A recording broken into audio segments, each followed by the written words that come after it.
ইয়াসআলু আইয়ানা ইয়াউমুল কিয়ামাহ। ইয়াসআলু আইয়ানা ইয়াউমুল কিয়ামাহ। নবী গো, আপনার কাছে তারা জিজ্ঞাসা করবে কিয়ামত কবে হবে। আচ্ছা বলেন তো, কিয়ামত কবে হবে এটা কি পৃথিবীর কেউ জানে? কেউ জানে না, একজন জানেন, তিনি কে? অথবা নবী গো, আপনাকে তারা বলবে ওয়ায়াকুলুনা মাতা হাযাল ওয়াদু ইন কুনতুম সাদিকিন।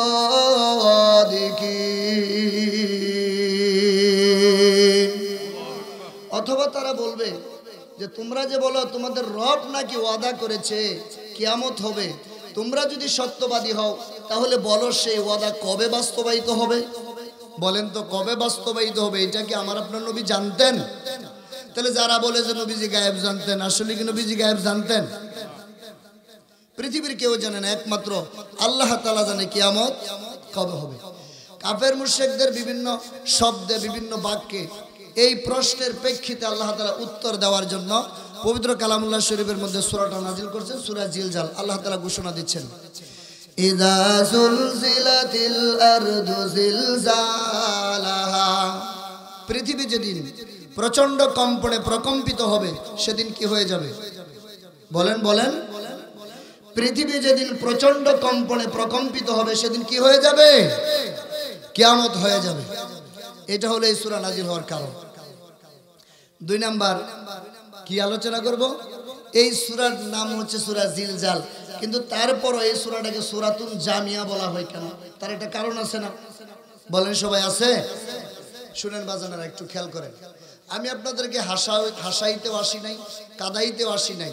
হাসাইতেও পারি, কাদাইতেও পারি, কিন্তু ওয়াজের মুখ্য উদ্দেশ্য নষ্ট হয়ে যায় যখন আমি ভুলভাল কিসসা কাহিনী আবেগঘন কথা বলবো। এমনি আপনারা কাঁদবেন, আমিও কাঁদবো। ফায়দা কি হলো বলেন তো? আলোচনায় এসেছেন, কোরআন হাদিস থেকে কিছু জানুন, কোনে কি গভীরতা আছে এটা আপনি আজ করার চেষ্টা করুন। এবং এইটা যদি একবার আপনার হৃদয়ঙ্গম হয়ে যায়, অবশ্যই অবশ্যই আমি চ্যালেঞ্জ করে বলতে পারি এই কোরআন আপনাকে জান্নাতের মধ্যে পৌঁছায় দিবে। বলেন সুবহানাল্লাহ। তাহলে সূরাতুল জামিয়া কেন বলা হয়? তাহলে যেহেতু আজকে আমি বলছি যে আজকে যে আমি তাফসীর করব, তার অ্যাঙ্গেলটা হচ্ছে সেকেন্ড স্টেপ, তাফসীরুল কোরআন বিল হাদিস।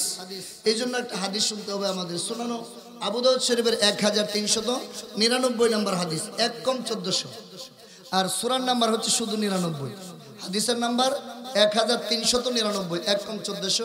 হাদিসটা বর্ণনা করেছেন আব্দুল্লাহ ইবনে আমর। তিনি বলেন, ক্বালা আতা রাজুলুন রাসূলুল্লাহি সাল্লাল্লাহু আলাইহি ওয়াসাল্লাম ফাকালা আকরিনি ইয়া রাসূলুল্লাহ।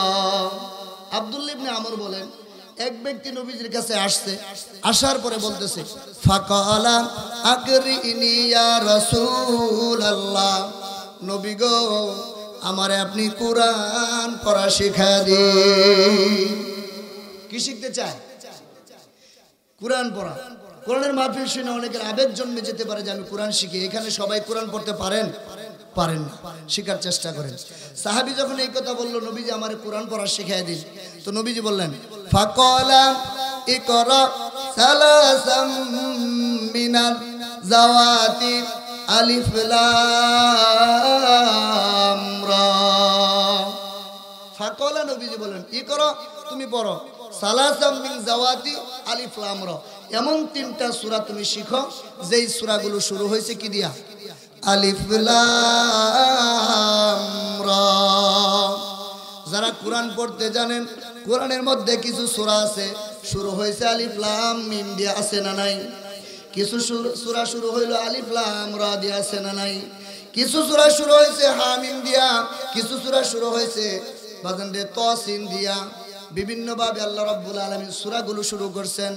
কোরআনের ধারাবাহিক সিরিয়াল অনুযায়ী আপনি যদি আসেন যে আলিফ লাম রা দিয়া কোন কোন সূরা শুরু হয়েছে, তাহলে প্রথমে স্থান পাবে যে সূরাটা, সেই সূরাটার নাম হলো সূরা হুদ। কি নাম? হুদ কিন্তু একজন নবীর নাম। আল্লাহ তাআলা সূরা শুরু করছেন আলিফ লাম রা তিলকা আয়াতুল কিতাবিল হাকিম। আপনি যদি বলেন আলিফ লাম রা দিয়া সূরা শুরু হয়েছে, 2 নম্বরে স্থান পেয়েছে, দুঃখিত, প্রথম যে সূরা স্থান পেয়েছে সেটা হচ্ছে সূরা ইউনূস, 2 নম্বরে স্থান পেয়েছে সূরা হুদ। আল্লাহ তাআলা বলছেন আলিফ লাম রা কিতাবুন উহকিমাত আয়াতুহু সুম্মা ফুসসিলাত মিন লাদুন হাকিমিন খবীর। 3 নাম্বার যে সূরা স্থান পেয়েছে এটাও আরেকজন নবীর নাম, সূরা ইউসুফ। আল্লাহ তাআলা বলেন আলিফ লাম রা তিলকা আয়াতুল কিতাবিল মুবিন। এই কথা বলার পরে ওই সাহাবী বলতেছে ফাকালা কাবিরাত সিন্নি ওয়াশতাদ্দা কলবি ওয়া গুলাযা লিসানি। ফাকালা ওই ব্যক্তি বলল কাবিরাত সিন্নি, নবী গো আমার বয়স বেশি হয়ে গেছে। বয়স এই বুড়া বুড়া যারা আছে এগো যদি এখন হাফিজি মাদ্রাসার মধ্যে ভর্তি করে দে কামুইব। বয়স কি আছে না গেছে? এখন আসলে হাফিজি পড়ার বয়স তাদের নাই। ওই সাহাবী কইতেছে ফাকালা কাবিরাত সিন্নি, আমার বয়স বেশি, ওয়াশতাদ্দা কলবি আমার অন্তরটা শক্ত হয়ে গিয়েছে, ওয়াগুলাযা লিসানি আমার জিহ্বা ভারী হয়ে গেছে। অতএব নবীজি গো এত বড় বড় সূরা আমার দ্বারা শেখা সম্ভব? বলেন বলেন সম্ভব না। নবীজি বলল ঠিক আছে ফাকালা ইকরা সালাসাম মিন যাওয়াতি হামিম,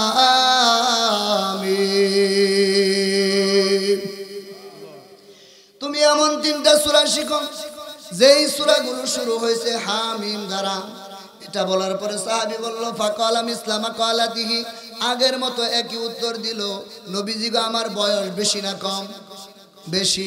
আমার অন্তর শক্ত হয়ে গেছে, আমার জিহ্বা ভারী হয়ে গেছে, অতএব এত বড় বড় সূরা আমার দ্বারা মুখস্থ করা সম্ভব?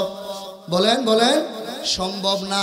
নবীজি বললেন তোমার জন্য 3 নাম্বার, তৃতীয়বারে তোমার জন্য ফাকালা ইকরা সালাসাম মিনাল মুসাব্বিহাত। সাহাবীরে তাহলে তুমি এমন 3টা সূরা শিখো যেই সূরাগুলো শুরু হয়েছে সাব্বাহা অথবা ইউসাব্বিহু দিয়া, সাব্বাহা অথবা ইউসাব্বিহু দিয়া।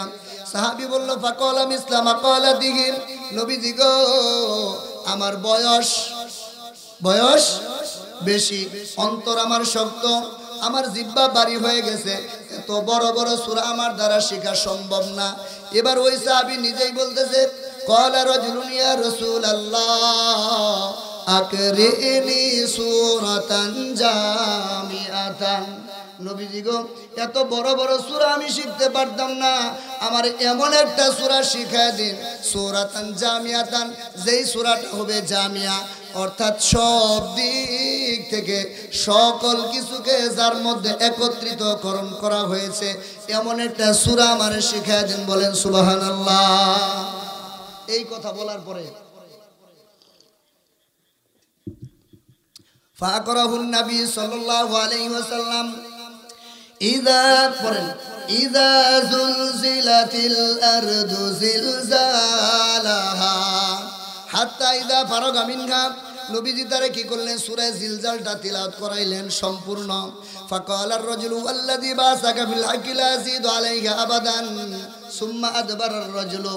এরপরে ওই ব্যক্তি যখন চলে যায়, বাড়ির দিকে ফিরে যায়, ওই ব্যক্তি ডাক দিয়া বলে নবীজি গো আমি এর চাইতে বেশি কিছু করতে পারতাম না, মানে আপনি আমারে যা শিখাইছেন এর চাইতে বেশি কিছু আমি করতে পারতাম না। লোকটা যখন চলে যায় ফাকালান নবী সাল্লাল্লাহু আলাইহি ওয়াসাল্লাম আফলাহার রুয়াইজিলু মাররাতাইন। নবীজি বললেন আফলাহার রুয়াইজিলু মাররাতাইন, লোকটা সফল কাম হয়ে গেছে, লোকটা সফল কাম হয়ে গেছে। সুবহানাল্লাহ বলেন। তাহলে বোঝা গেল সূরা জিলজাল এমন একটা সূরা যেই সূরাটা শিক্ষা করলে সফলতা কে দিবেন? বলেন কে দিবেন? আল্লাহ। এই দৃষ্টিকোণ থেকে এই সূরাটাকে বলা হয় সূরাতুন জামিয়া। 3 নাম্বার এই সূরার ফজিলত। সূরা জিলজাল যদি আপনি তিলাওয়াত করেন, জিলজালে কি ফজিলত আছে চলুন একটা হাদিস শুনে আসি। জামিউত তিরমিজির 2895 নম্বর হাদিস। হাদিসটা বর্ণনা করেছেন আনাস ইবনে মালিক রাদিয়াল্লাহু তাআলা আনহু। তিনি বলেন ক্বালা আতা রাজুলুন ক্বালা লিরাজুলিন মিন আসহাবিহি হাল তাযাওয়াজতা ইয়া ফুলান। আল্লাহু আকবার।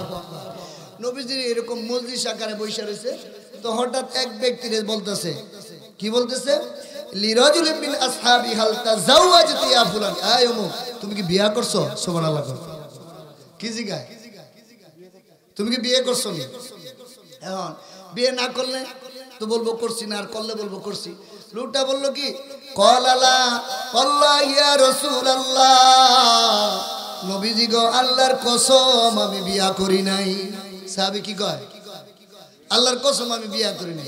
এবার নবীজিকে তো যাই বেটা বিয়া করছো না গেলে সমস্যা কি? তো এবার ওই সাহাবী বলতেছে ওয়ালা ইনদি মা তাআযাওয়াজু বিহি, নবীজিকে আমি কেমন কইরা বিবাহ করব, আমার যে টাকা পয়সা নাই। বিয়া করলে টাকা পয়সার দরকার আছে না? কথা কন, কিছু কেনাকাটা করতে হবে, মহারণাটা দিতেই হবে বেচারি। আর এই সাহাবী বলতেছে ওয়ালা ইনদি মা তাআযাওয়াজু বিহি, আমি কেমনে বিবাহ করব নবীকে, আমার তো টাকা পয়সা নাই। এবার নবীজি তাকে প্রশ্ন করলেন ক্বালা আলাইসা মাকা, পড়েন কুল হুয়াল্লাহু আহাদ, তোমার কি জানা নাই কুল হুয়াল্লাহু আহাদ এই সূরাটা কি তোমার জানা নাই? সাহাবী বলে ক্বালা বালা, নবীজি গো এই সূরাটা তো আমার জানা। এবার নবীজি তাকে বলেন ক্বালা সুলুসুল কুরআন, ক্বালা সুলুসুল কুরআন, তাহলে তো তোমার কাছে কোরআনের 1/3 আছে। অর্থাৎ কেউ যদি সূরা ইখলাস একবার যদি তিলাওয়াত করে তাহলে কোরআনের 3 অংশের 1 অংশ তিলাওয়াত করলে যে সওয়াব হয়, এই সওয়াব সূরা ইখলাস তিলাওয়াতকারীর আমলনামায় রব্বুল আলামিন দিয়া দেয়। বলেন সুবহানাল্লাহ। সূরা ইখলাস পড়ে পারেন তো আপনারা? তাহলে পড়বেন।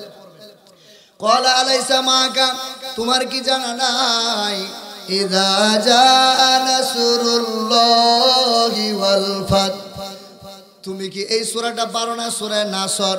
সাহাবী বলল ক্বালা বালা, নবীজি কই এই সূরাটাও তো আমার জানা, এই সূরাটা তো আমি মুখস্থ পারি। এবার নবীজি বললেন ক্বালা রুবুল কুরআন, এই সূরাটা হলো কোরআনের 1/4 সমান। অর্থাৎ কেউ যদি সূরা নাসর 4 বার পড়ে তাহলে 1 খতম কোরআনের সওয়াব হয়ে যায়। সুবহানাল্লাহ বলেন। তৃতীয়বার তাকে বললেন ক্বালা আলাইসা মাকা, তোমার কি জানা নাই, তুমি কি পারো না? সাহাবী বলেন নবীজি আমি কি পারি না, কি জানতে চাইতেছেন? নবীজি বললেন কুল ইয়া আইয়ুহাল কাফিরুন, এই সূরাটা কি তোমার জানা নাই? সাহাবী বলল ক্বালা বালা, নবীজি গো এই সূরাটা তো আমার জানা। এবার নবীজি বলেন ক্বালা রুবুল কুরআন, এইটা তো কোরআনের 1/4 সমান। বলেন সুবহানাল্লাহ। অর্থাৎ সূরা কাফিরুন কেউ যদি একবার তিলাওয়াত করে, কোরআন 4 ভাগের 1 ভাগ তিলাওয়াত করলে যেই পরিমাণ সওয়াব হয় এই পরিমাণ সওয়াব আল্লাহ দিয়া দেয়। সুবহানাল্লাহ। এই জন্য সবসময় শুধু সূরা ইখলাস পড়বেন বিষয়টা কিন্তু এমন না, অন্য সূরারও ফজিলত আছে। লাস্ট নবীজি তাকে বললেন ক্বালা আলাইসা মাকা, তোমার কি জানা নাই, তুমি কি পারো না, তোমার কি মুখস্থ নাই? ইযা যুলজিলাতিল আরদু জিলজালাহা, সূরা জিলজালটা কি তোমার জানা নাই?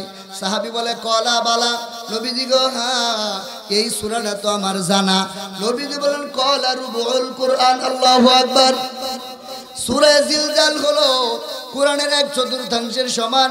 কেউ যদি সূরা জিলজাল একবার তিলাওয়াত করে, কোরআনের 4 ভাগের 1 ভাগ তিলাওয়াত করলে যেই পরিমাণ সওয়াব হয় এই পরিমাণ সওয়াব বান্দার আমলনামায় রব্বুল আলামিন দিয়া দেন। ফজিলত সম্পর্কে আরেকটা হাদিস শুনেন, এটা বর্ণিত হয়েছে জামিউত তিরমিজির 2893 নম্বর, এখন বলছি 95, তার 2 নম্বর আগে 93। এই হাদিসটা বর্ণনা করেছেন আনাস ইবনে মালিক রাদিয়াল্লাহু তাআলা আনহু। তিনি বলেন ক্বালা রাসূলুল্লাহি সাল্লাল্লাহু আলাইহি ওয়াসাল্লাম মান ক্বারা ইযা যুলজিলাতিল আরদু জিলজালাহা। আমি যখন হাদিসের ইবারতটা শেষ করব জোরে একবার আল্লাহু আকবার বলবেন, পারবেন না? হাদিসের ইবারতটা শেষ করার পরে পারবেন বলতে? উদিলাত লাহু বিনিসফিল কুরআন, আগে বলছিল ক্বালা রুবুল কুরআন, 4 ভাগের 1 ভাগ সওয়াব হয়। এইবার নবীজি বলতেছে সাহাবীরে সূরা জিলজাল যদি কেউ একবার তিলাওয়াত করে তাহলে এইটার পাওয়ার হলো উদিলাত লাহু বিনিসফিল কুরআন, সে যেন কোরআনের অর্ধেক তিলাওয়াত করে নিয়ে যায়। এই হাদিসের অ্যাঙ্গেল থেকে সূরা ইখলাসের চাইতে জিলজালের পাওয়ার বেশি না কম? ইখলাস পড়ন লাগবে 3 বার, কিন্তু এখানে হাদিস বলতেছে জিলজাল যদি কেউ 2 বার পড়ে 1 খতম কোরআনের সব কে দেয়। বাজান আমার ওই যে আগের হাদিসটা যেটা বললাম, সাহাবীরা যেই কারণে বললো এতগুলা সূরা তুমি পারো কিনা, কারণ কি জিজ্ঞাসা করছিল, হাল তাজাওয়াজতা ইয়া ফুলান, তুমি কি বিয়া করছো নি? লোকটা বলছিল আল্লাহর কসম আমি বিয়া করি নাই। এরপরে নবীজিতে প্রশ্নগুলো করলেন। হাদিসের শেষের দিকে নবীজি বললেন কলা তাজাওয়াজ তাজাওয়াজ তাজাওয়াজ, আল্লাহু আকবার। আর মিয়া এতগুলো সূরা তোমার মুখস্থ আছে, এতগুলো সূরা তুমি পারো, এইগুলাই তো তোমার সব, তুমি আবার টাকা পয়সার কি চিন্তা করো? তুমি বিয়া কইরা নাও, তুমি বিয়া কইরা নাও। বলেন না সুবহানাল্লাহ। কোরআনের পাওয়ার আছে না নাই? সবাই বলেন আছে না নাই? কোরআনের কেমন পাওয়ার! টাকা পয়সা না থাকলেও বিবাহের ব্যবস্থা কইরা দেয়। কোরআন পারে কি পারে না? চলুন না একটা হাদিস শুনি। সহিহ বুখারী 5030 নম্বর হাদিসের বর্ণনা। আন সাহাল ইবনে সাদ রাদিয়াল্লাহু তাআলা আন্না ইমরাআত জাআত রাসূলুল্লাহ সাল্লাল্লাহু আলাইহি ওয়াসাল্লাম। এই হাদিসের বর্ণনাকারী হচ্ছে সাহাল ইবনে সাদ। খারাপ লাগতেছে বাজান? এই দুই একজন উঠা বসা করতেছে কি লিগা? পিছন দিয়ে লুক আইতাছে, একটু সামনের দিকে আইসা পড়েন। আবার একেবারে কাছে বলবেন না, কারণ একবার আবার গার ভাগা করে তাকাই থাকতে দিব। সামনের দিকে চলে আসেন, পিছনে যারা আসছে তাদেরকে বসার সুযোগ করে দেন। আল্লাহ তাআলা আজকের প্রোগ্রাম কবুল করুন, বলুন আল্লাহুম্মা আমিন। আপনাদের যদি খারাপ লাগে, এই যে আমার আব্বাজান বৈশা রয়েছে, উনার একটা মিস কল দিয়ে জানাই দেন, উনি আমার একটা আস্তে করে টিপ দিয়ে দিব, আলোচনা শেষ হবে, চিন্তার কোনো কারণ নাই। যে হাদিসটা বলতেছিলাম, সাহাল ইবনে সাদ বর্ণনা করছেন হাদিসটা। তিনি একজন বিখ্যাত সাহাবী ছিলেন। তিনি বলতেছেন আন্না ইমরাআত জাআত রাসূলুল্লাহ, নবীজির দরবারে একজন নারী আসলো। কেডা? কথা কন। একজন নারী আসলো। ফাকালাত ইয়া রাসূলুল্লাহ, নারী আয়েশা বলতেছে হে আল্লাহর রাসূল, গভীর মনোযোগ, হে আল্লাহর রাসূল, জি তুলি আহবালাকা নাফসি, নবীজি গো আমি নারী আমার নিজেরে আপনার কাছে সুপর্দ কইরা দিলাম। সুপর্দ বুঝেন? গানেরটা বুঝেন, সইপা দিলাম বন্ধু তোমারে, সুপর্দ করে দিলাম। মানে এই নারী বুঝাইতে চাইতেছে নবীজি গো আমার নিজেকে আপনার আনুগত্যে সুপর্দ করে দিলাম, আপনি যা ইচ্ছা আমার ব্যাপারে তাই করতে পারেন। আল্লাহু আকবার। এর মানে হইল নবীজি গো আপনি যদি ইচ্ছা করেন আমি আপনার কাছে বিবাহ বসতে রাজি। সুবহানাল্লাহ। চিন্তা করেন তো একটাবার, নবীজির দরবারে সাধারণ একজন মহিলা এসে কি কয়, আমার নবীজি আমি রাজি আছি, আপনি যদি রাজি থাকেন তাহলে আমি আপনার সাথে বিবাহ বন্ধনে আবদ্ধ হইতে চাই। সুবহানাল্লাহ। পৃথিবীর কোন নেতার কাছে যায় সাধারণ কোন মহিলা এই কথা বলতে পারবো? কেমন বড় দরবার ছিলেন, কেমন লোক তিনি ছিলেন। তো যখন বিবাহের কথা হইল, আচ্ছা বলেন তো বিবাহের কথা হইলে মেয়েটারে নারীটারে দেখার দরকার আছে না নাই? আছে। ফানাজারাত ইলাইহা রাসূলুল্লাহ সাল্লাল্লাহু আলাইহি ওয়াসাল্লাম, নবীজি মহিলার দিকে একটা বার তাকাইলেন। কয়বার? একটা বার তাকাইলেন। ফাসাওয়াদান নাযরা ইলাইহি ওয়া সাওয়াবাহু সুম্মা তাআ রাসাহু, একটা বার যে নবীজি তাকাইছেন পায়ের পাতা থেকে মাথা পর্যন্ত একটা বার দেখলেন। কয়বার দেখছেন? কোন জায়গাতে? পায়ের পাতা থেকে মাথা পর্যন্ত একটা বার দেখলেন। দেখার পরে কি করলেন? সুম্মা তাআ রাসাহু, নবীজি কোনো কথা বললেন না, নিজের মাথাটা নিচের দিকে করে দিলেন। মাথাটা নিচের দিকে করে দিলেন। ফালাম্মা রাআতিল মারআতু আন্নাহু লাম ইয়াকদি ফিহা শাইআন জালাসাত, মহিলা লক্ষ্য করলো কিরে আমি এমন সুন্দর একটা প্রস্তাব দিলাম, আমি নবীজির বিয়ে করতে চাই, নবীজি তো আমার প্রস্তাবের কোনো ফয়সালা দিলেন না, কোনো কথা বললেন না। নবীজির জবান থেকে ফয়সালা পাওয়ার আশায় ওই মহিলা মজলিসের এক কোণায় বৈশা যায়। মজলিসটা কিন্তু ছিল সাহাবাদের মজলিস, মানে নারীদের মজলিস না, পুরুষদের মজলিস ছিল। এমন সময় ফাকামা রাজুলুম মিন আসহাবিহি ফাকালা ইয়া রাসূলুল্লাহ, ওই মজলিসে যে পুরুষ সাহাবীরা ছিল, একজন পুরুষ সাহাবী এমন অবস্থায় দাঁড়াইয়া যায়, বলেন আল্লাহু আকবার। একজন পুরুষ সাহাবী দাঁড়ায় গেছে, মহিলা ভুলে গেছে। মহিলা তো বসে গেছে, কোনো ফয়সালা দেয় নাই মহিলারে। নবীজি বলেন নাই তোমারে বিয়ে আমি করবো কি করবো না, তোমারে ভাল লাগে কি লাগে না, কিছু বলে নাই। মহিলা ফয়সালা পাওয়ার আশায় বসে গেছে। এমন সময় একজন পুরুষ দাঁড়ায় গেছে। ফাকামা রাজুলুম মিন আসহাবিহি ফাকালা ইয়া রাসূলুল্লাহ, একজন পুরুষ সাহাবী দাঁড়াই বলতেছে হে আল্লাহর রাসূল, ইনলাম ইয়াকুন লাকা বিহা হাজাতুন ফাযাওজিনিহা। চিন্তা করেন কত বড় দরবার ছিল। এই মহিলা কি কোন সাহাবীরে বিবাহ করতে চাইছিল নাকি নবীজিরে? সবাই বলেন নবীজির বিবাহ করতেছে। কারণ সাহাবী তারাই বলতেছে ইল্লাম ইয়াকুল লাকা বি হাজাতুন ফাজাবিজনিহা, নবীজি আপনার যদি প্রয়োজন না থাকে, মানে মহিলারে আপনি যদি বিয়ে না করেন, আপনার যদি বালা না লাগে, আমি বিয়ে করতে রাজি। আল্লাহু আকবার। চিন্তা করেন তো, মহিলাকে পুরুষে চাইছেন, কারে চাইছেন? নবীজিরে চাইছে। কিন্তু পুরুষে কইতেছে আমি রাজি আছি, আপনার যদি প্রয়োজন না থাকে, আরে বালা না লাগে, আমি বিয়ে করতে কি আছি। নবীজি বলতেছে তুমি বিয়া করতেছো? আসেনি। হ্যাঁ ইয়া রাসূলুল্লাহ আমি বিয়া করবো। সুবহানাল্লাহ কইবেন না? বিয়া করতে মনে চাইছে। নবীজি তারে জিজ্ঞাসা করেন ফাকাল হাল ইনদাকা মিন শাই, তুমি যে বিয়া করবা তোমার কাছে কোনো টাকা পয়সা আছে কিনা? বিয়া করলে টাকা পয়সা লাগবে না? তোমার কাছে মোহরানা দেওয়ার মতো কিছু আছে কিনা, কিনাকাটা করার মতো তোমার কাছে কিছু আছে কিনা? ওই সাহাবী বলল ফাকাল লা ওয়াল্লাহি ইয়া রাসূলুল্লাহ, আল্লাহর কসম নবীজি গো আমার কাছে কোনো টাকা পয়সা নাই। নবীজি বলতেছে এই বেটা তাহলে বিয়া করবা কেমনে? তো এক কাম করো, কয় কি? ক্বালা যাবিলা আহলিকা, তুমি তোমার পরিবারের মধ্যে পরিবারের কাছে যাও, ফানজুর হাল তাজিদু শাইআ, পরিবারের কাছে গিয়ে তুমি তালাশ করো কোনো কিছু আনতে পারো কিনা, কোনো কিছু তুমি সংরক্ষণ করে নিয়ে আসতে পারো কিনা। বিবাহের কথা, বিয়া পড়াই দিব নবীজি। মনটা খুশি না বেজার? জোরে কর। হ্যাঁ, কিছু নিয়ে আইতে বললি বিয়া করাই দিব। মনের আনন্দে খুশিতে যখন ফাজাহাবা লোকটা রওনা দেয়, সুম্মা ওয়াতাবাররাজা লোকটা ফিরে আসলো। ফিরে আসার সময় লোকটার মন ভালো না। লোকটা এসে বলল ফাকাল লা ওয়াল্লাহি ইয়া রাসূলুল্লাহ মা ওয়াজাদতু শাইআ, নবীজি গো আমি আমার পরিবারের কাছ থেকে ঘুরে আসলাম, আমি তো কোনো কিছু আনতে পারি নাই। এবার নবীজি বলতেছে মন খারাপ করিস না, কল আনজুর ওয়ালাউ খাতামাম মিন হাদিদিন। আল্লাহু আকবার।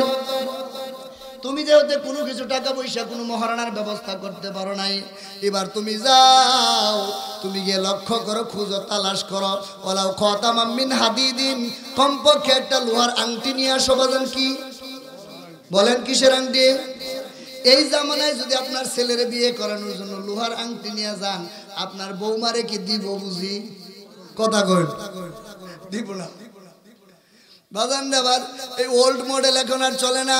সেই সময়ে সাহাবীরা মনের আনন্দে খুশিতে যখন নাকি একটা আংটির জন্য গেলাম, ফাজাহাবা লোকটা চলে গেল। সুম্মা ওয়াতাবাররাজা ফিরে আসলো। ফিরে আসছে কিন্তু মন খারাপ। ফাকাল লা ওয়াল্লাহি ইয়া রাসূলুল্লাহ ওয়ালা খাতামাম মিন হাদিদিন ওয়ালাকিন হাযা ইজারি। নবীজি তারে পাঠাইছিল কিসের জন্য? সবাই বলেন, লোহার আংটির জন্য।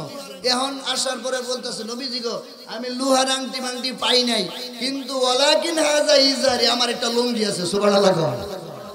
এই বেটা পাঠাইছি তোর আংটির লিগা, তুই লুঙ্গি লইস, তাও লুঙ্গি কয়টা? ওয়ালাকিন হাযা ইজারি, কিন্তু আমার একটা লুঙ্গি আছে। ফাকাল রাসূলুল্লাহ সাল্লাল্লাহু আলাইহি সাল্লাম মা তাজনাউ বি ইজারিকা। এই বেটা লুঙ্গি দেখি হইব? ইল্লা বিসাতু লাম ইয়াকুন আলাইহা শাই ওয়া ইল্লা বিসাতু লাম ইয়াকুন আলাইহা শাই। লুঙ্গিটা এমন একটা লুঙ্গি তোমার আছে, লুঙ্গিটা যদি তোমার বিবিরে দিয়া দাও, তোমার 17 টাকার মতো কিছু থাকে না। আল্লাহু আকবার। চিন্তা করুন তো, একটা লুঙ্গি ছাড়া কিছু নাই যে 17 ডাকবো, সেও কি করবার চায়? কথা কর, সেও বিয়া করতে চায়।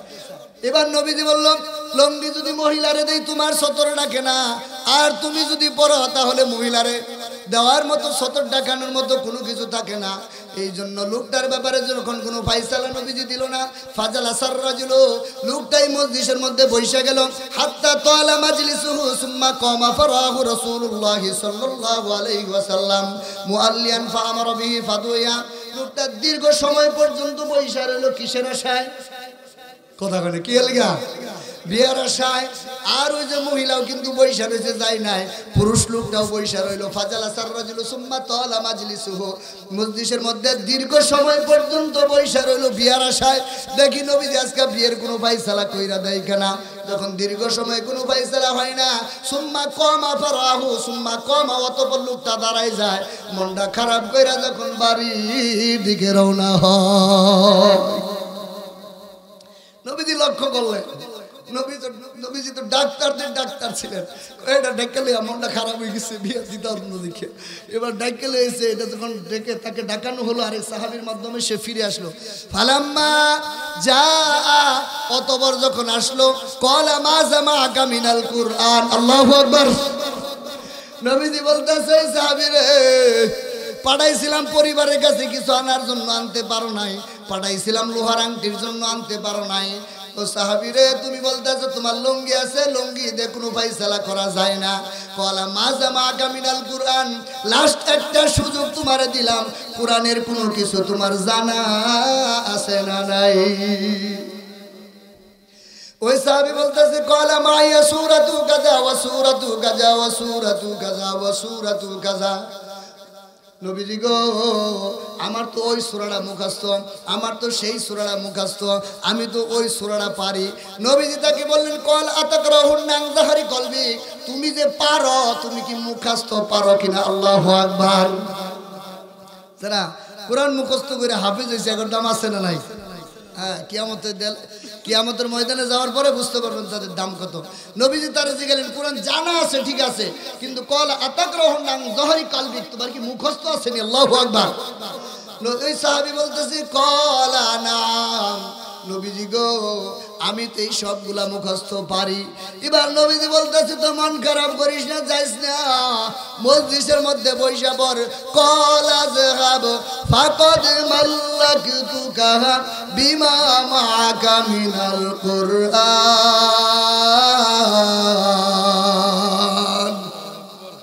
কুরআনের কি পাওয়া?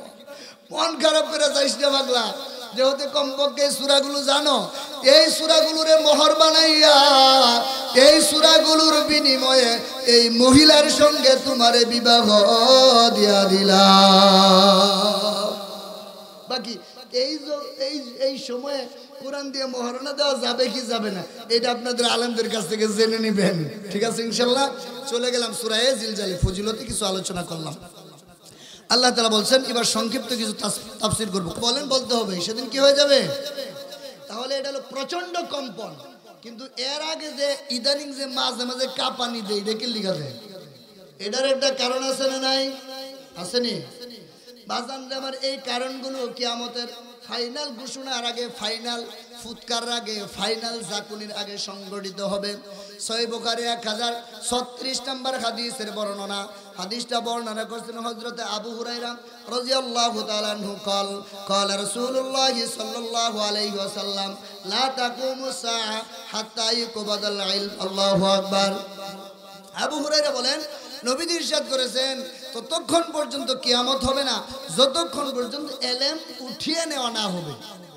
অনুবাদটা বুঝতে পারছেন? ততক্ষণ কিয়ামত হবে না যতক্ষণ ইলম উঠিয়ে নেওয়া না হবে। এখন ইলম কিভাবে উঠায় নেবেন এটা জানতে হইব না, তাই না? বুঝতে পারবেন কিয়ামত কখন কিভাবে হবে। এইটার বর্ণনাটা এসেছে আবার সহিহ বুখারী 100 নম্বর হাদিসে। এইটা বর্ণনা করেছেন আন আব্দুল্লাহ ইবনে আমর ইবনে আস قال سمعت رسول الله صلى الله عليه وسلم। আব্দুল্লাহ ইবনে আমর ইবনে আস বলেন, আমি নবীজিকে বলতে শুনেছি, এখন তিনি বলেন, ইন্নাল্লাহা লা ইয়াকবিদুল ইলমা ইনতিজান ইয়ানতাজিহু মিনাল ইবাদ ওয়ালাকিন ইয়াকবিদু বিকবদিল উলামা। নবীজি বলছেন, জগতের আলেমদেরকে উঠিয়ে নেওয়ার মাধ্যমে ইলম উঠিয়ে নেওয়া হবে। এমনি আপনি বিদ্যা অর্জন করছেন, আমরা বিদ্যা অর্জন করছি, আমাদের অন্তর থেকে যে টান দিয়া বিদ্যা নেওয়া হবে এরকম না। কি করা হবে? ওয়ালাকিন ইয়াকবিদুল ইলমা বিকবদিল উলামা। জগতের বড় বড় আলেমদেরকে উঠিয়ে নেওয়ার মাধ্যমে আল্লাহ তাআলা ইলমকে উঠিয়ে নেবেন। তাহলে জগৎ থেকে, জমিন থেকে, এলাকা থেকে বড় আলেম চলে যাওয়া মানে ইলম চলে যাওয়া। আলেম চলে যাওয়া মানে ইলম চলে যাওয়া।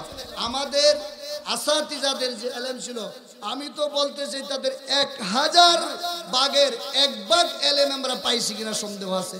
এটাই বাস্তব। তো এইটার যদি উদাহরণ দিতে আবার দেরি হয়ে যাবে, আলোচনাটা অন্যদিকে যাবো গা, সিরিয়ালে থাকতে পারবো না। নাহলে বুঝতে পারতেন যে আসলে যে ইলমের মর্মের যে একটা ব্যাপার, এটা যে গভীরতা আছে, এটা সাধারণভাবে কেউ বোঝা যায় না। কয়দিন আগে এক হাদিস পড়ে নিজেই বুঝি না, অনুবাদ বারবার পড়তাছি, এরপরও বুঝে না। এরপরে শেষ পর্যন্ত সাহায্য লাগাচ্ছে, এরপর কি লাগছে? সহযোগিতা লাগছে, এরপরে বুঝতে পারছি। অথচ অনুবাদ পড়তাছি, অনুবাদ করেও বুঝি না। এই ইলমের গভীরতা। আল্লাহু আকবার বলেন। তো আমর ইবনে আস বলেন যে যখন জগতের আলেমদেরকে উঠিয়ে নেওয়া হবে তখন কি ইলম উঠে যাবে। আর তখন কি হয়ে যাবে? হাত্তা ইযা লাম ইউবকি আলিমান, মানুষ যখন খুঁজিয়া কোথাও আলেম পাবে না, ইত্তাখাযান নাস রুসান জুহালান, মানুষ তখন মূর্খ লোকদেরকে ধর্মীয় নেতা বানাবে। কেমন লোকদেরকে? মূর্খ লোকদেরকে। কি বলবে? ধর্মীয় নেতা বানাবে। ইত্তাখাযান নাসার উসান জুহালান ফাসুইলু, ধর্মীয় নেতা বানাইয়া তাদের কাছ থেকে ধর্মের বিভিন্ন বিষয় সম্পর্কে প্রশ্ন করবে। এই ধরনের মুক্তিদের একটা খবর কইয়া দিমু, যদি কষ্ট না পান বলমনি। আপনারা খেয়াল করবেন, টেলিভিশনের মধ্যে চাষটলের মধ্যে টেলিভিশন ছাড়া থাকে, ওইখানে পান খায়া চা খায়া ফতোয়া দেওয়ার মুফতির অভাব নাই। হাসান আমি সাগো আর বেশি গভীরে গেলাম না, কষ্ট পাবেন। এই লোকগুলা কোনোদিন মাদ্রাসায় পড়ে নাই, স্কুল কলেজ ইউনিভার্সিটি বিশ্ববিদ্যালয়ে পড়ে নাই, অথচ একের পর এক বলতেছে নবী যেইটা কইছে, কুরআন এইটা কইছে, হাদিস এইটা কইছে। আছে না নাই? এই মূর্খ লোকদেরকে যখন নাকি মানুষ ধর্মীয় নেতা বানাবে, ফাসুইলু যখন তাদেরকে জিজ্ঞাসা করবে, ফাফতাউ বিগয়রি ইলম, তাদের জ্ঞান না থাকার পরে যখন তারা ফতোয়া দিবে, ফাদল্লু, তারা নিজেরা ধ্বংস হয়ে যাবে, ওয়া আদল্লু, যাদেরকে ফতোয়া দিবে তারাও ধ্বংস হয়ে যাবে। বলেন নাউজুবিল্লাহ। একটা উদাহরণ দিয়ে দিই, তো উদাহরণটা কোরআনের বাইরে যাবেন ইনশাআল্লাহ। গত কিছুদিন আগে ইন্টারনেটে খেয়াল করছেন কিনা, জৈনক বক্তা বলছিলেন যে কোরআনে বর্ণিত ইউসুফ তিনি ইহুদি ছিলেন, কোরআনে বর্ণিত ইয়াকুব তিনি ইহুদি ছিলেন, কোরআনে বর্ণিত সুলাইমান তিনি ইহুদি ছিলেন। বিভিন্ন নবীদের নাম বলতেছে আর বলতেছে তিনি ইহুদি ছিলেন। শুনছেন না? অথচ নবীরা কি ছিলেন বলেন তো? সামনে থেকে বলেন তো, নবীরা কি ছিলেন? শুনেন, যদি আপনি ইব্রাহিম সম্পর্কে প্রশ্ন করেন, ইব্রাহিম আলাইহিস সালাম কি ছিলেন? রব্বুল আলামিন বলেন, মা কানা ইব্রাহিমু ইয়াহুদিয়্যা ওয়ালা নাসরানিয়্যা ওয়ালাকিন কানা হানিফাম মুসলিমা ওয়া মা কানা মিনাল মুশরিকিন। আল্লাহ রাব্বুল আলামিন বলেন, আমার ইব্রাহিম ইহুদিও ছিল না, নাসারাও ছিল না। তাহলে কি বলতে চাও দুনিয়ার মানুষ তিনি মুশরিক ছিলেন? রব্বুল আলামিন বলেন, ওয়া মা কানা মিনাল মুশরিকিন, তিনি মুশরিকও ছিল না। তাহলে তিনি ছিলেন কি? রব্বুল আলামিন বলেন, ওয়ালাকিন কানা হানিফাম মুসলিমা, তিনি ছিলেন একনিষ্ঠ মুসলমান। ইব্রাহিম আলাইহিস সালাম কি ছিলেন? একনিষ্ঠ মুসলমান ছিলেন। আপনি যদি বলেন ইয়াকুবের কথা, আপনি যদি বলেন ইসহাকের কথা, আপনি যদি বলেন ইসমাইলের কথা, রব্বুল আলামিন বলেন, আম কুনতুম শুহাদা ইদ হাদারা ইয়াকুবাল মাউত ইদ ক্বালু লিবানিহি মা তা'বুদুনা মিন বাদি। রব্বুল আলামিন বলছেন, জগতের মানুষরে, তোমরা যারা ইয়াকুবকে ইহুদি বলতে চাও, তার মৃত্যুর শয্যায় তোমরা তার কাছে তো ছিল না। ইদ ক্বালু লিবানিহি মা তা'বুদুনা মিন বাদি। ইয়াকুব আলাইহিস সালাম বললেন, সন্তানেরা রে, আমি যদি মারা যাই, পরকালে চলে যাই, আমি পরকালে চলে যাওয়ার পরে তোমরা কার ইবাদত করবা? সমস্ত সন্তানেরা বলল, ক্বালু ইলাহাকা, আমরা ইবাদত করব আপনার ইলাহ, আপনার ইলাহ। আয়াতের শেষের অংশে বলা হয়েছে, ওয়া নাহানু লাহু মুসলিমুন, আমরা মুসলমান হয়ে থাকবো। কোন সুবহানাল্লাহ।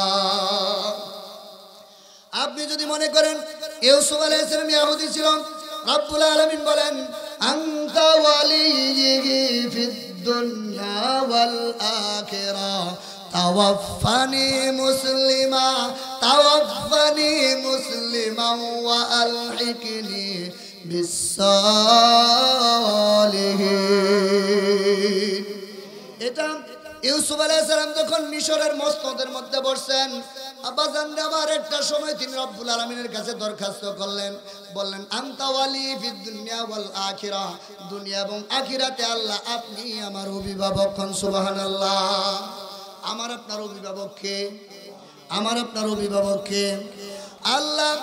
এরপরে ইউসুফ আলাইহিস সালাম বললেন, তাওয়াফানি মুসলিমা, তাওয়াফানি, যখন তুমি আমারে মৃত্যু দিবা, মুসলিমাও, আমারে মুসলমান হিসাবে মৃত্যু দিও। কোন সুবহানাল্লাহ।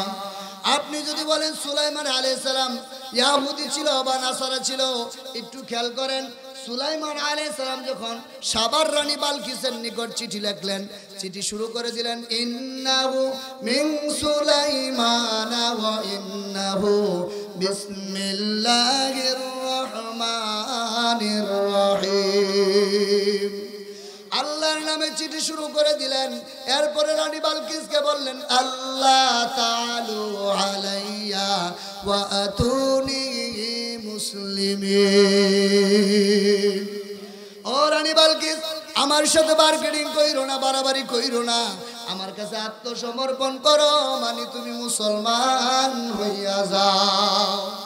কুরআন প্রমাণ করে দীর্ঘ সময় পরে যখন রানী বিলকিস সুলাইমানের দরবারে এসে আত্মসমর্পণ করলাম, সেই সময় রানী বালকিস ঘোষণা দিয়েছিল, ক্বালাত রাব্বি ইন্নী যালামতু নাফসি। পড়েন, ক্বালাত রাব্বি ইন্নী যালামতু নাফসি ওয়া আসলামতু মা'a সুলাইমানা লিল্লাহি রাব্বিল আলামিন। রানী বিলকিস বলছিল, ক্বালাত, রানী বালকিস বলতেছে, রব্বি, হে আমার পালনকর্তা, ইন্নী যালামতু নাফসি, আমি আমার নিজের উপরে জুলুম করেছি, ওয়া আসলামতু, আমি আত্মসমর্পণ করতেছি, আমি মুসলমান হয়ে গেলাম। কার সঙ্গে হইলাম? মা সুলাইমান, সুলাইমান নবীর সঙ্গে থাইকা কার কাছে মুসলমান হইলাম? লিল্লাহি রাব্বিল আলামিন। আল্লাহু আকবার। বিশ্ব ব্রহ্মাণ্ডের প্রতিপালক রব্বুল আলামিনের কাছে আমি মুসলমান হয়ে গেলাম। সমস্ত নবীদেরটা খণ্ডন করে দিতে পারবো, সময় নাই, সেদিকে যাচ্ছি না। তাহলে বক্তায় বলতেছে নবীরা ইহুদি ছিল, আল্লাহর কুরআন বলতেছে নবীরা মুসলিম ছিল। কোনটা সঠিক হবে? বক্তারটা সঠিক হবে না কোরআনেরটা সঠিক হবে? বাজান জবান খুলে বলেন। আমি বলতেছি একরকম, কোরআন বলে আরেক রকম। আমারটা সঠিক না কোরআনেরটা সঠিক? বাজানরে আমার যখন আমার বক্তব্য কোরআনের বিরুদ্ধে চলে যাবে, মন খুলে বলেন তো আমার ঈমান আছে না গেছে? আমার ঈমান গেছে। তাহলে যেই বক্তা এইভাবে বলে নবীরা ইহুদি ছিল, তাদের ঈমান অবশ্যই চলে গেছে। ওই যে নবীজি বলছে, ফাফতাও বিগৈরি ইলমি ফাদাল্লু ওয়া আদাল্লু, না জানলে যখন ফতোয়া দিবা তুমি নিজেও ধ্বংস হয়ে যাবা, তোমার কাছ থেকে যারা ফতোয়া নিবে তারাও ধ্বংস হয়ে যাবে। নাউযুবিল্লাহ। যে হাদিসটা শুরু করছিলাম সহিহ বুখারী 1036 নম্বর হাদিস, নবীজি বলছেন যে লা তাকুমু হাত্তা ইকুবাদুল ইলম, কিন্তু কিয়ামত সংগঠিত হবে না যতক্ষণ পর্যন্ত ইলমকে উঠিয়ে নেওয়া না হবে। 2 নাম্বার কারণ হিসাবে নবীজি বলেন ওয়াতাক সূরা জালাজিল। ওয়াতাক সূরা, আজকে আমার তাফসীরের সূরার নাম কি? কথা কোন? মিল পাওয়া যায়নি বাজান। ওয়াতাক সূরা জালাজিল, বেশি বেশি ভূমিকম্প হবে বাজান। যেমন আজ থেকে 50 বছর আগের তুলনায় বর্তমানে ভূমিকম্প বেশি হয় না কম হয়? ওয়াতাক সূরা জালাজিল বাজান রে আমার ভূমিকম্প হবে। আর কি হবে? ওয়াতাজাহারুল ফিতান, বিভিন্ন ধরনের ফিতনা ফাসাদ প্রকাশ পাবে। ওয়াতাকারাবাজ জামান, সময়কে সংক্ষিপ্ত মনে হবে। আপনার কাছে মনে হবে আরে কয়েকদিন আগেই তো রোজা রাখলাম, আজকে দেখি মসজিদে আমাদের ইমাম রোজার বয়ান কইরা যায়। কিভাবে বছর চইলা যায়, সময়কে সংক্ষিপ্ত মনে হবে। আর কি হবে? এক সূরাল হারজু ওয়াল কতলুল কতলুম, হারজু বৃদ্ধি পেয়ে যাবে। হারজু কি? ওয়াল কতলুল কতলু, খুন খারাপি বেড়ে যাবে। আগের 20 বছরের তুলনায় বর্তমান সময়ে খুন খারাপি বাড়ছে না বাজান কমছে? বলেন সবাই। আগের 20 বছর পিছনের থেকে এখন যদি চিন্তা করেন, খুন খারাপি কি বাড়ছে না কমছে? নবীজি এটাই বললেন, এক সূরাল হারজু ওয়াল কতলুল কতলু, হারজু তথা খুন খারাপি বৃদ্ধি পেয়ে যাবে। আর কি হবে? হাত্তা ইয়াকসুরা ফীকুমুল মাল উফাফিদুন, তোমাদের ধন সম্পদ এত বেশি হয়ে যাবে, উপচে পড়ার মতো হয়ে যাবে, উপচে পড়ার মতো হয়ে যাবে। এই যে তিনি ভূমিকম্প দিবেন, এই জাতীয় যে গজবগুলো দিবেন, এগুলো দেওয়ার কারণ কি জানেন? এগুলো দেওয়ার কারণটা গভীরভাবে শুনেন। সুনান ইবনে মাজার 4020 নম্বর হাদিসের বর্ণনা। আন আবি মালিকিল আশআরী রাদিয়াল্লাহু তাআলা আনহু قال قال رسول الله صلى الله عليه وسلم لا يشربن ناس من امتي الخمر يسمون بغير اسمها يعزف على رؤوسهم بالمعازف والمغنيات। খেয়াল করেন, শক্ত কথা। নবীজি বলছেন আমার উম্মতের মধ্যে এমন একটা সময় আসবে তখন কি হবে,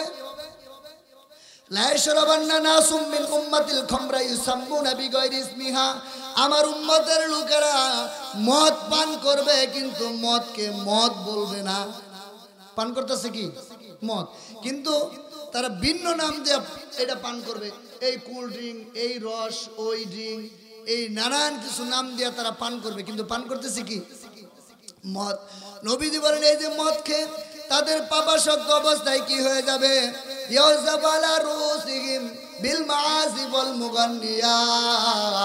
তাদের পাপাসক্ত অবস্থায় তাদের সামনে গান বাদ্য বাজনা বাজবে আর নর্তকী গায়িকারা গীত পরিবেশন করবে। এটা কি বর্তমান চলছে না আরো 20 বছর পরে? নর্তকীরা বাদ্য বাজনা বাজবে, নর্তকী গায়িকারা গীত অর্থাৎ গান পরিবেশন করবে। এই পরিবেশ কি এখন চলছে না আরো পরে আসবে? তাহলে বোঝা যায় মিলা গেছে। এরপরে বাজান আর কি হবে, তাদের পাপাসক্ত অবস্থায় যখন এইগুলো চলতে থাকবে রব্বুল আলামিন তখন গজব নাজিল করবেন। ইয়াকসিফুল্লাহু বিহিমুল আরদা ওয়া ইয়াজআলু মিনহুমুল কিরাদাতা ওয়াল খানাজির। রব্বুল আলামিন তখন ভূমি ধস দিবেন, কি ভূমি ধস দিবেন, ভূমিকম্প দিবেন এবং কতককে বাজান রে আমার কি করে দিবে, শুকরে বানরে কুকরে রূপান্তরিত করে দিবে। এই যে গত কয় বছর আগে, গত কিছু কয় মাস আগে খেয়াল করছেন তুরস্ক একটা ভূমিধস হয়েছিল। এটা কিন্তু ভূমিকম্প না, এটা কি ভূমিধস, মানে জমিন একবারে ধসে গেছে, কত নিচে চলে গেছে এটার কোনো খবর নাই। সেখানে কত মানুষ আহত নিহত হয়েছে সেটারও কি নাই কোনো হিসাব। এখন অনেকে বলবেন যে তুরস্কের মানুষ কি গুনাহ খাতা করছে নাকি? কেন তুরস্কের মানুষ যদি গুনাহ খাতা করে এটা কি অসম্ভব কিছু হয়ে যাবে নাকি? সৌদি আরবের মানুষ যদি গুনাহ করতে পারে, মক্কার মানুষ যদি গুনাহ করতে পারে, মদিনার মানুষ যদি গুনাহ করতে পারে, তুরস্কের মানুষ গুনাহ খাতা করতে পারে, এটা অস্বাভাবিক কিছু?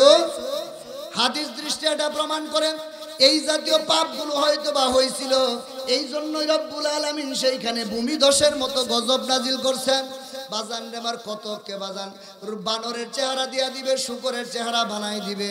আপনারা লক্ষ্য করছেন কিনা, বিভিন্ন সময় আমরা ইন্টারনেটে লক্ষ্য করি, কিছুদিন আগে লক্ষ্য করলাম একজন মহিলা লক্ষ লক্ষ কোটি কোটি টাকা খরচ করিয়া সার্জারি কইরা সে বাঘ হইতে চায়, কি বাঘ হইতে চায়। আরেক ছেলে দেখলাম ও মানুষ হয়ে থাকতে আর ভাল লাগে না, ও কুকুর হইতে চায়, কি কুকুর হইতে চায়। এগুলো সুস্পষ্ট গজবকে নাজিল করছেন।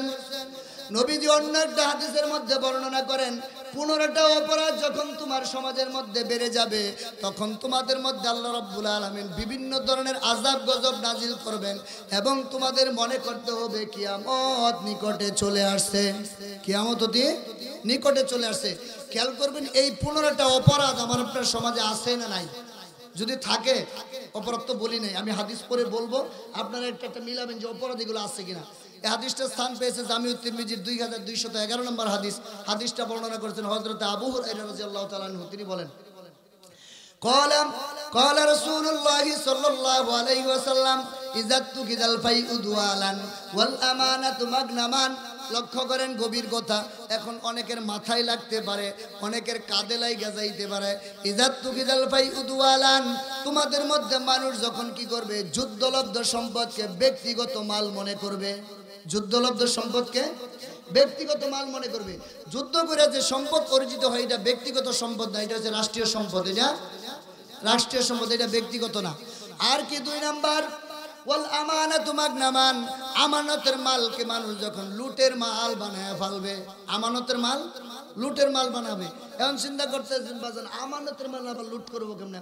মনে করুন টাঙ্গাইল জেলার বিশাল এক বড় শিল্পপতি, সে আপনারে 50 বস্তা চাউল দিয়া কয় সুন্না বাজারে লইয়া যা, ওই এলাকার গরিব দুঃখীদের মাঝে এই চাউলগুলো তুমি গিয়া বিতরণ করে দাও। আপনি মনে মনে চিন্তা করলেন, টেলিফোন লাগাই দিলেন, কি কইরা 40 বস্তা মাইরা দেওয়া যায়। কয় বস্তা? 40 বস্তা মাইরা দিয়া 10 বস্তা আইনা বাগবান্ড কইরা দিয়া বয়ান লাগায় তোমার একদেরকে কিছু দিলাম। আমি হইলাম দরদি, আমি হইলাম গরিবের বন্ধু। সে কি আসলে গরিবের বন্ধু? বলেন আসলে বন্ধু? সে হইল গরিবের মাল খাইয়া বাজান দেবার নিজে আলাদা ফুটানি দে 40 বস্তা খায় লাইছে নবীজি এই কথাটাই বুঝাইছে ওয়াল আমানাতু মাগনামান আমানতের মাল যখন বাজান রে আমার লুটের মাল হিসাবে পরিণত হয়ে যাবে আর কি হবে ওয়াজ যাকাত মাগরামান যাকাতকে মানুষ যখন জরিমানা মনে করবে আলোচনা চলবে এই আপনারা এই পরিবেশ নষ্ট করতেছেন কিন্তু পরেও দিতে পারতেন বুঝেন না কিছু আমি একটা কথা কি কোরআন হাদিসের বাইরে বলছি তাহলে এইখানে যদি আপনার অন্য পরিবেশ সৃষ্টি করেন গুনাহ হয়ে যাবে অবশ্যই গুনাহ হয়ে যাবে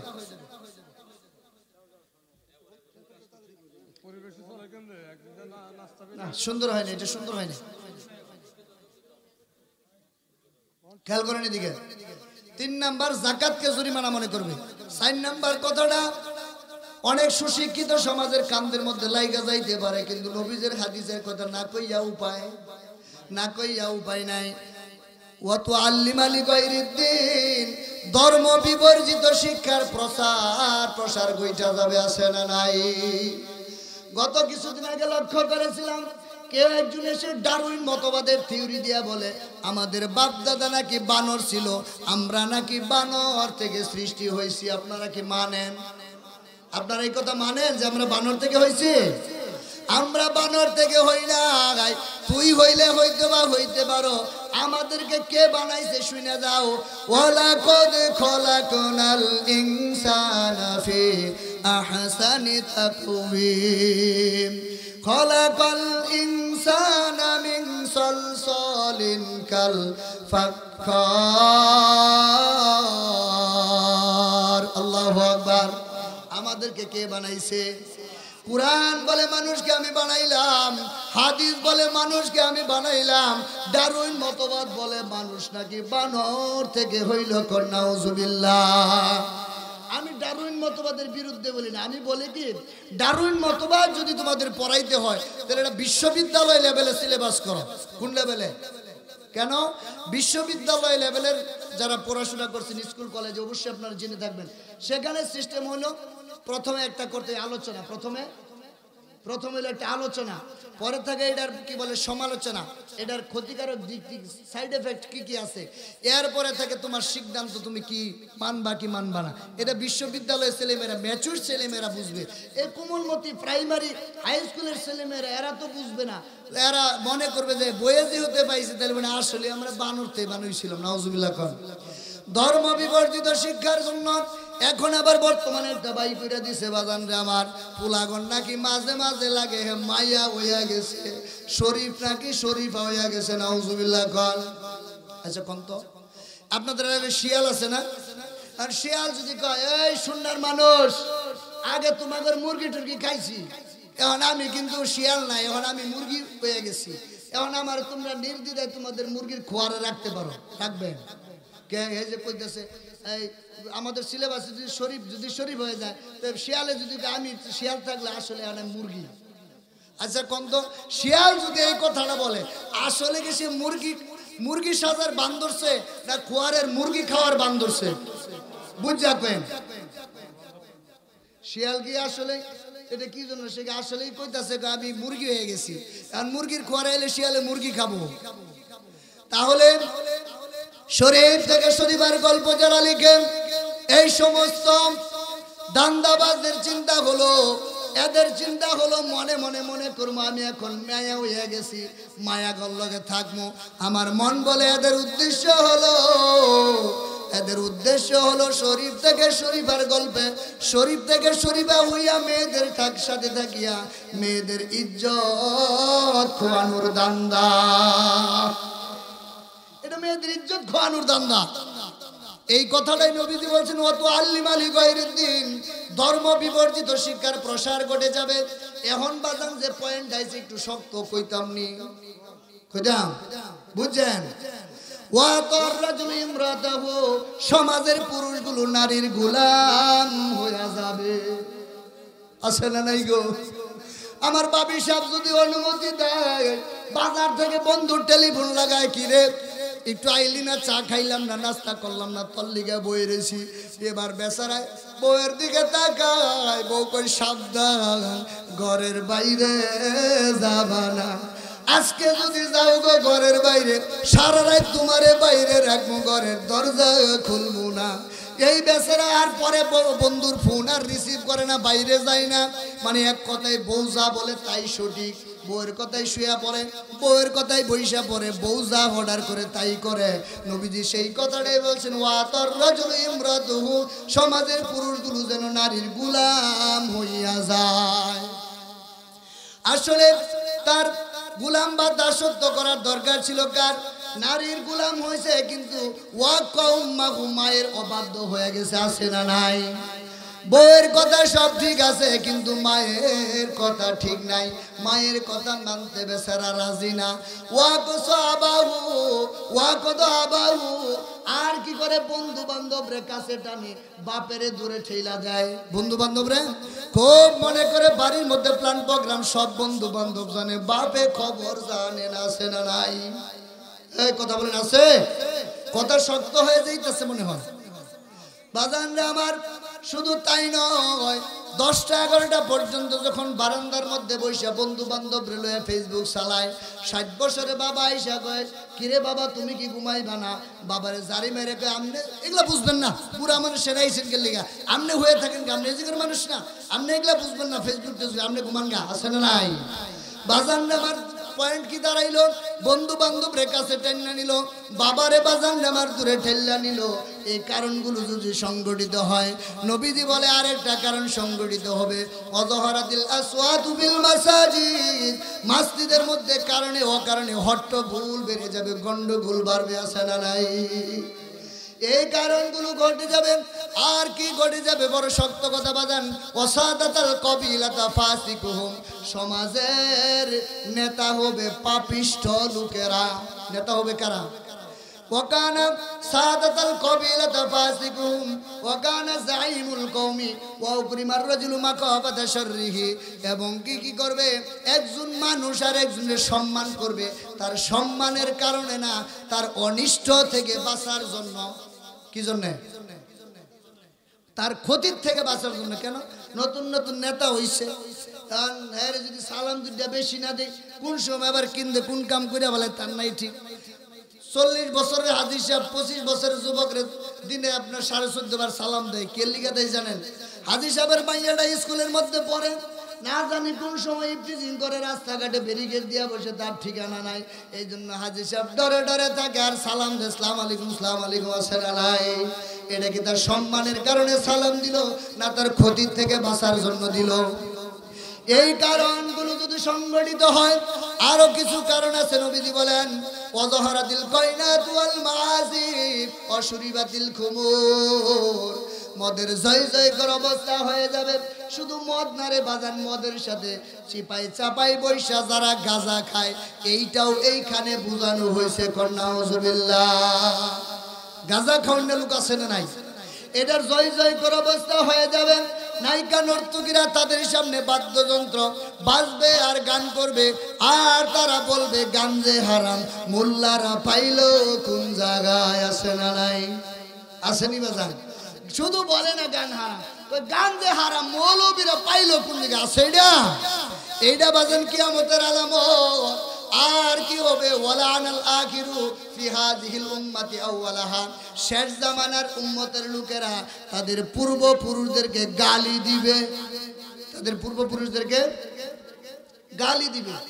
যেমন অনেক সময় আপনাদের ছেলেমেয়েরা বলে না, আরে আব্বু আপনি কি নদীর পার আর জায়গা পাইছিলেন না, আপনি জায়গাটা টাঙ্গা লেগে ওইখানে একটা বাসা বাড়ি থাকতো, আমাদের এই নদীর পারে আর পেক্কাদার জুত লাগে না, আছে না নাই?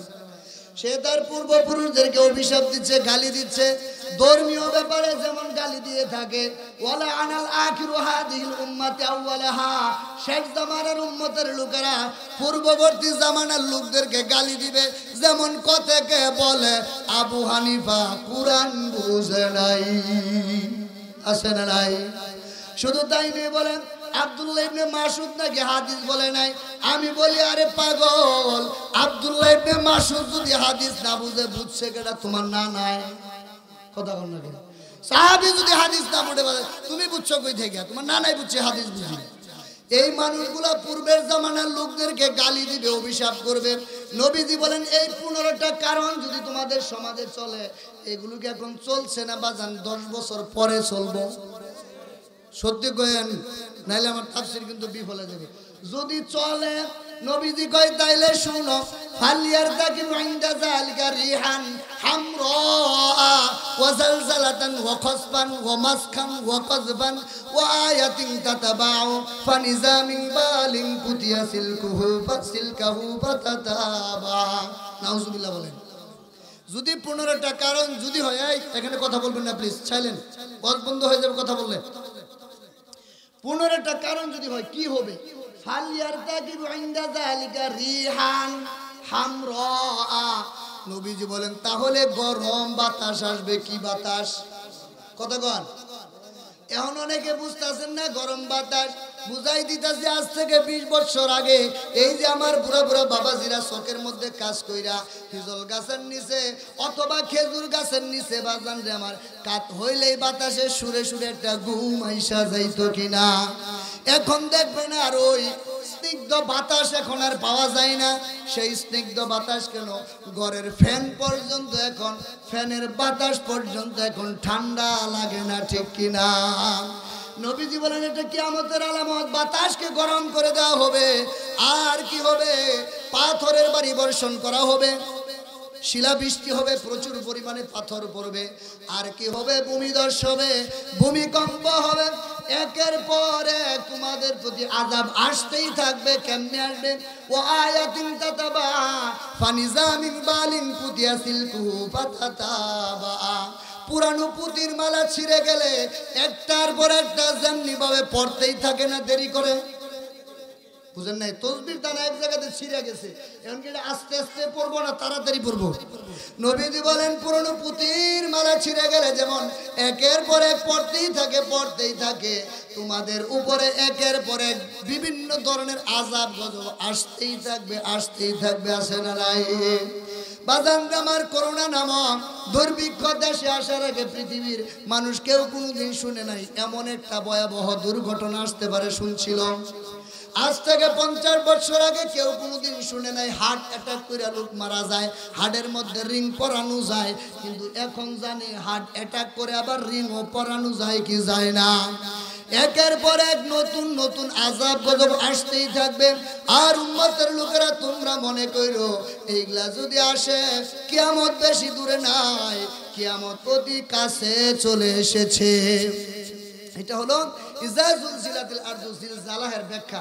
পরের আয়াতে কি জামো না ছেড়ে দিব? চলমো একটু। আপনাদের কি শোনার ইচ্ছা আছে? বাজান আমি জোর করে ওয়াজ করি না, কারণ আপনি যদি এখানে মনে কষ্ট নিয়ে ওয়াজ করেন তাহলে আমার তাফসীরটা কোনো কাজে লাগবে না। জোর করে কাউরে কোরআন শোনানো যায় না, হাদিস শোনানো যায় না। শুনবেন কিছু? 2 নম্বরে ওয়া আখরাজাতিল আরদু আসকালাহা, রব্বুল আলামিন বলেন সেই দিন পৃথিবী তার বোঝা বের করে দিবে। বলেন তো অনুবাদটা কি? পৃথিবী সেদিন তার বোঝা বের করে দিবে। কি বোঝা বের করে দিবে? এইটার জন্য একটা হাদিস শুনতে হবে। চলেন না চলে যাই জামিউত তিরমিজির 2209 নম্বর 8 নম্বর হাদিসের বর্ণনা। হাদিসটা বর্ণনা করেছেন হযরতে আবু হুরায়রা। আবু হুরায়রা বলেন তাকিউল আরদা আফলাজাকা বিদিহা আমসালাল উসওয়ানি মিনাজ যাহাবি ওয়াল ফিদ্দাতি। এমন একটা সময় আসবে জমিনের ভিতরে যে মরা মানুষগুলো আছে শুধু এগুলো বের করবে তা না। তাকিউল আরদু আফলাজাকা বিদিহা আমসালাল উসওয়ানি মিনাজ যাহাবি ওয়াল ফিদ্দাতি। স্বর্ণের এই মাটির নিচে যে স্বর্ণ রয়েছে, খনিজ পদার্থ রয়েছে, রূপা রয়েছে, এগুলো জমিন স্তূপ আকারে বমি করে ফেলে দিবে। নাউজুবিল্লাহ। কি করে ফেলাইব? বমি কইরা স্তূপ আকারে ফেলে দিবে। বাজান আমার রাতের বেলা এক বেচারা হাইটা যায়, হঠাৎ লক্ষ্য করলো পলিথিনের মধ্যে মনে হয় কেউ বিরিয়ানি রেখে গেছে নাকি। আসলে লোকটা গাড়িতে যাওয়ার সময় বমি করছে, পলিথিনের মধ্যে করছে। এইটারে দামি জিনিস মনে করে বাড়ির মধ্যে গিয়ে কই বিবি আজকে আনছি মাংনা পাইছি, খুইলা দেখে বমির গন্ধ করে। বিবি তারে কি করব? কথা কন, পাগল থেকে বমি হয়েছে। কি করছে? জমিন সেদিন এগুলো বমি করে দিবে। বমি তো কারো পছন্দ না, কিন্তু তারপর আমাদের দুনিয়ার জীবনে এত পছন্দ, এইটার জন্য আমরা পাগল। নবীজি বলেন যখন এগুলো বের করে দিবে, ক্বালা ফায়াজিউ সারিকু ফায়াকুলু ফি মিসলি হাযা কতাত ইয়াদি, যে জমিন যখন এগুলো বের করে দিবে, দুনিয়ার মধ্যে যে চুরি করছিল, চুরির কারণে যার হাত কাটা হয়েছিল, ওই চোর আইসা বলবে, আরে দুনিয়ার মধ্যে বমির জন্য বুঝি আমার হাত কাইটা দিছিল।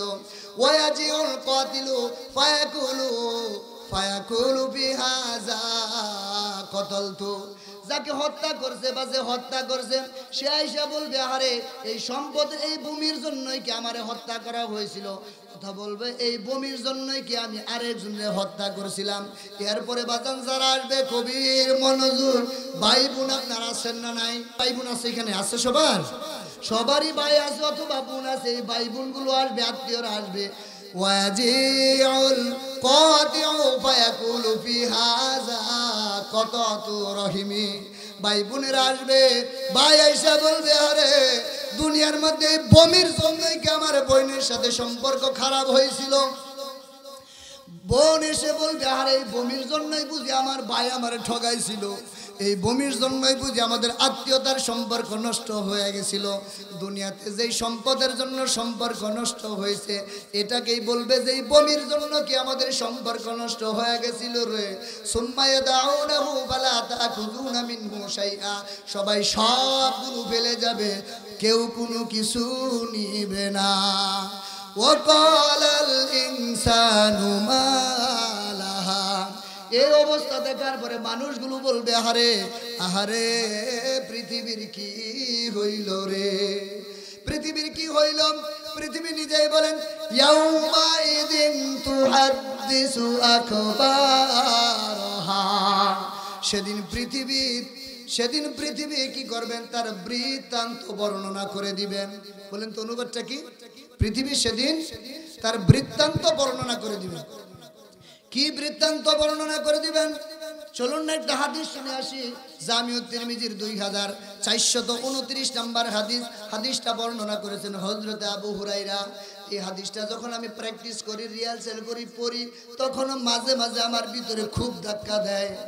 কি জন্য ধাক্কা দেয়? অনুবাদ আগে শুনেন। ক্বালা আন আবি হুরায়রা রাদিয়াল্লাহু তাআলা ক্বালা ক্বারা রাসূলুল্লাহ সাল্লাল্লাহু আলাইহি ওয়াসাল্লাম ইয়াউমা ইযিন তুহাদ্দিসু আখবারহা। নবীজি এই আয়াতে কারিমাটা তিলাওয়াত করলেন। একটু গরম পানি আনেন। তিলাওয়াত করার পরে তিনি বললেন, ক্বালা আতাদরুনা মা আখবারুহা, এ সাহাবীরা তোমরা কি জানো জমিন সেদিন কি বর্ণনা করে দিবে? ক্বালু আল্লাহু ওয়া রাসূলুহু আলামু, সাহাবীরা বলল আমরা জানি না, আল্লাহ এবং আল্লাহর রাসূল জানে। সাহাবীরা কি বলল? আমরা জানি না, জানে কে? আল্লাহ এবং এই বাজান এদিকে ফিরেন প্লিজ, এদিকে ফিরেন, যদি কষ্ট লাগে তুমি শেষ দিয়ে দিব, এদিকে ফিরেন সবাই। তো সাহাবীরা বললেন আমরা তো জানি না, আল্লাহ জানে এবং আল্লাহর রাসূল জানেন।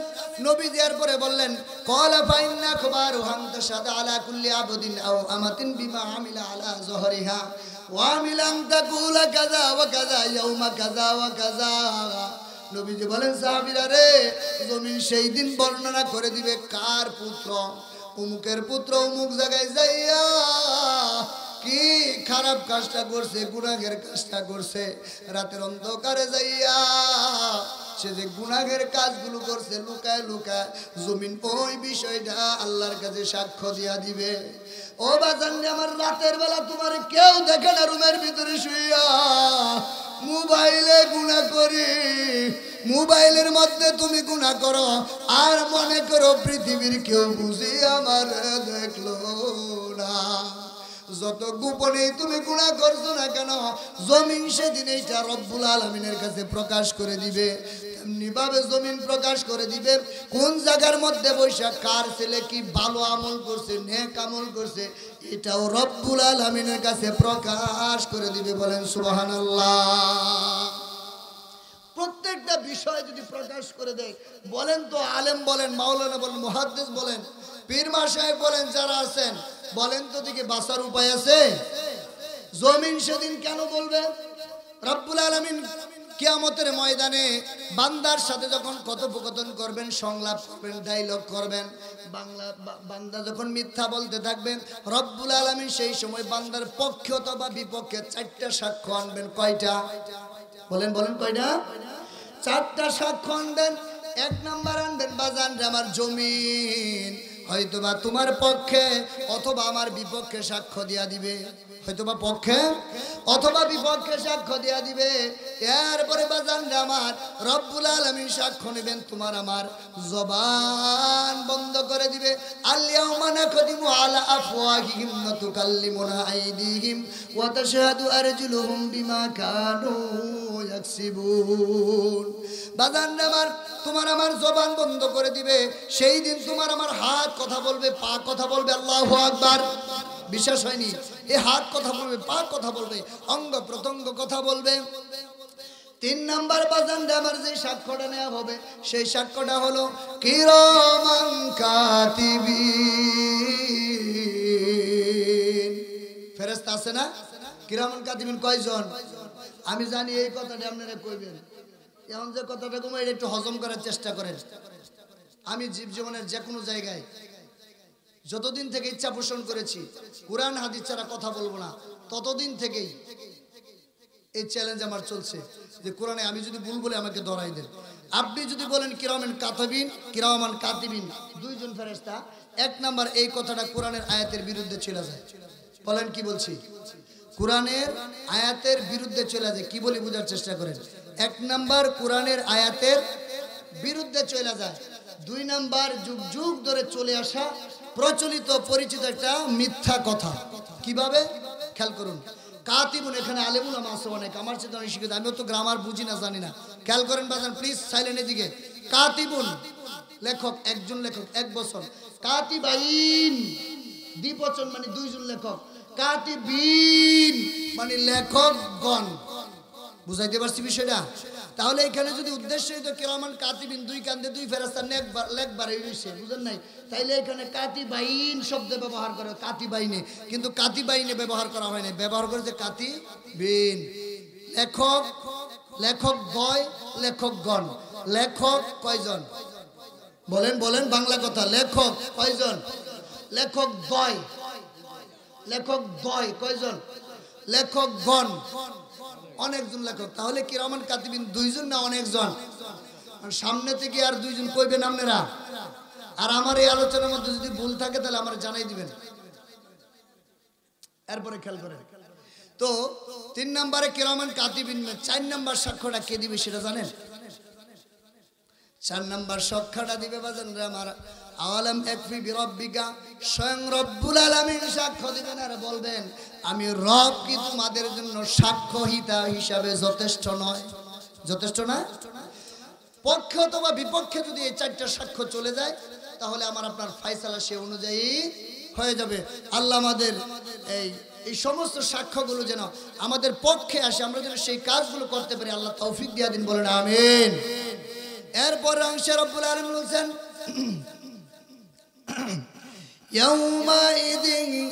এই যে জমিন যে সাক্ষ্য দিবে, কেন সাক্ষ্য দিবে, কেন বর্ণনা করবে, তার কারণটা হলো বিআন্না রাব্বাকা আওহালাহা, কারণ তোমার পালনকর্তা, জমিনের পালনকর্তা, আমার আপনার সবার পালনকর্তা রব্বুল আলামিন তখন সাক্ষ্য দিতে বলবেন, কথা বলতে বলবেন, তখন জমিন সাক্ষ্য দিয়া দিবে। বাজান আমার জমিন এমনি পাবে না, এমনি বলবে না, রবের আদেশ পায় জমিন বলতে থাকে।